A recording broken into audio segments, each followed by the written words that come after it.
Şəkildə 3 kvadrat verilmişdir. KN parçası 12 santimetrdir. Bu 3 kvadratın perimetrləri cəmi neçə santimetrdir?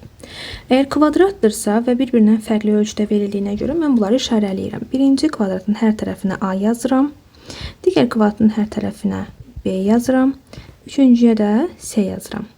Baxıram ki, burada KN, yəni bu düz xətt nələrdən təşkil olunmuş oldu? A, B və C-dən. Yəni KN bərabər 12 santimetr və bərabərdir A üstəgəl B üstəgəl C-yə.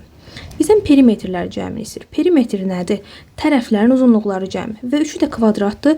Kvadratın perimetri nəyə bərabərdir? 4 vurulsun A-ya. Yəni 4 vurulsun tərəfə.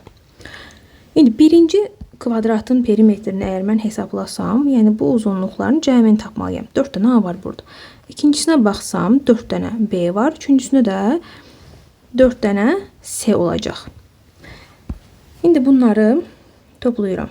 4A üstəgəl 4B üstəgəl 4C şəklində olmalıdır. Buradan 4-ü ortaq vuruq kimi çıxarsaq, A üstəgəl B üstəgəl C alırıq. A üstəgəl B üstəgəl C-ni də burada bizə vermişdi ki, 12 santimetrdir. Gətirib birbaşa yerinə yazsam, 4 vurulsun 12 bərabər olur 48-ə. Doğru cavab C variantı.